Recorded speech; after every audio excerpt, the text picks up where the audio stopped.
হযরত মুহাম্মদ সাল্লাল্লাহু আলাইহি সাল্লাম এর জীবনী। হযরত মুহাম্মদ সাল্লাল্লাহু আলাইহি সাল্লাম ইসলামের শেষ নবী ও সর্বশ্রেষ্ঠ রসূল। তার জীবন কেবল মুসলমানদের জন্যই নয়, বরং সমগ্র মানব জাতির জন্য আদর্শ। তিনি ছিলেন মহান চরিত্রের অধিকারী, সত্যবাদী, বিশ্বাস্ত ও দয়ালু। এখানে তার পূর্ণাঙ্গ জীবনী তুলে ধরা হলো। এক, জন্ম ও বংশ পরিচয়। হযরত মুহাম্মদ সাল্লাল্লাহু আলাইহি সাল্লাম 570 খ্রিস্টাব্দে মক্কার কুরাইশ বংশের বনু হাসিম গোত্রে জন্মগ্রহণ করেন। তার পিতা আবদুল্লাহ এবং মা আমিনা জন্মের আগে তার পিতা মারা যান। শৈশবকাল। জন্মের পর মা আমিনা তাকে দুধমাতা হালিমা সাদিয়ার কাছে লালন পালনের জন্য দেন। শৈশবে তিনি অনাথ হয়ে যান, কারণ 6 বছর বয়সে তার মা আমিনা মারা যান। এরপর দাদা আব্দুল মুত্তালিব তাকে লালন পালন করেন। 8 বছর বয়সে দাদাও মারা গেল। চাচা আবু তালিব তার দেখাশোনা করেন। কৈশোর ও যুবক বয়স। ছোটবেলা থেকেই তিনি সত্যবাদী ও বিশ্বস্ত হিসেবে পরিচিত ছিলেন, যার জন্য তাকে আল আমিন ও আল সাদি বলা হতো।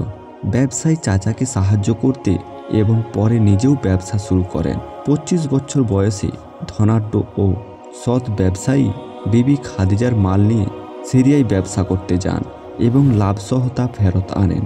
বিবি খাদিজা রাদিয়াল্লাহু তাআলা আনহা তার সততা ও বিশ্বস্তায় মুগ্ধ হয়ে তাকে বিবাহের প্রস্তাব দেন। বিবাহ ও পারিবারিক জীবন। 25 বছর বয়সে তিনি 40 বছর বয়সী খাদিজা রাদিয়াল্লাহু তাআলা আনহা এর সঙ্গে বিবাহে বন্ধনে আবদ্ধ হন। তাদের ঘরে 6টি সন্তান জন্মগ্রহণ করেন।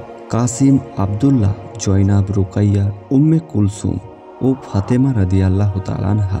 খাদিজা রাদিয়াল্লাহু তাআলা আনহা এর মৃত্যুর পর তিনি আরও কয়েকটি বিবাহ করেন, যার মধ্যে অন্যতম হযরত আয়েশা রাদিয়াল্লাহু তাআলা আনহা, হাফসা রাদিয়াল্লাহু তাআলা আনহা, উম্মে সালমা রাদিয়াল্লাহু তাআলা আনহা, জয়নাব রাদিয়াল্লাহু তাআলা আনহা।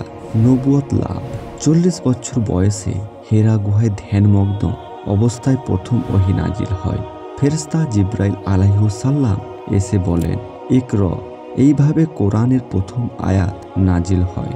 এরপর থেকে তিনি মহান আল্লাহর পক্ষ থেকে নবুয়তের দায়িত্ব পান এবং ইসলাম প্রচার শুরু করেন।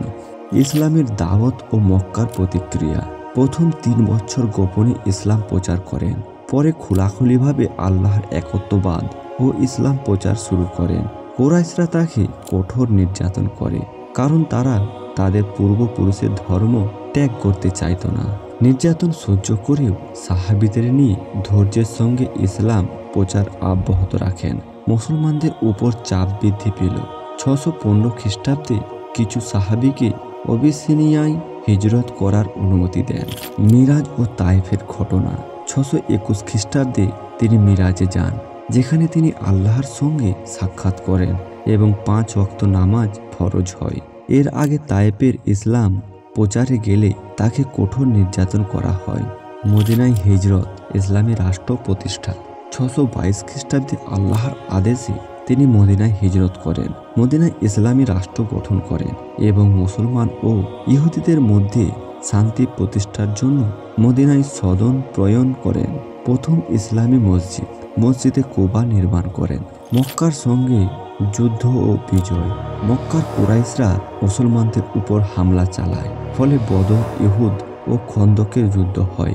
630 খ্রিস্টাব্দে মক্কা বিজয় হয়। তখনও তিনি বিজেতাদের প্রতি দয়া দেখান এবং সাধারণ ক্ষমা ঘোষণা করেন। এরপর ইসলাম দ্রুত বিস্তার হতে থাকে। বিদায় হজ ও মৃত্যু। 632 খ্রিস্টাব্দে বিদায় হজ পালন করেন এবং আরাফাতের ময়দানে ঐতিহাসিক বিদায় হজের ভাষণ দেন। কিছুদিন পর অসুস্থ হয়ে পড়েন এবং 12 রবিউল আউয়াল 600 খ্রিস্টাব্দে মদিনায় ইন্তেকাল করেন।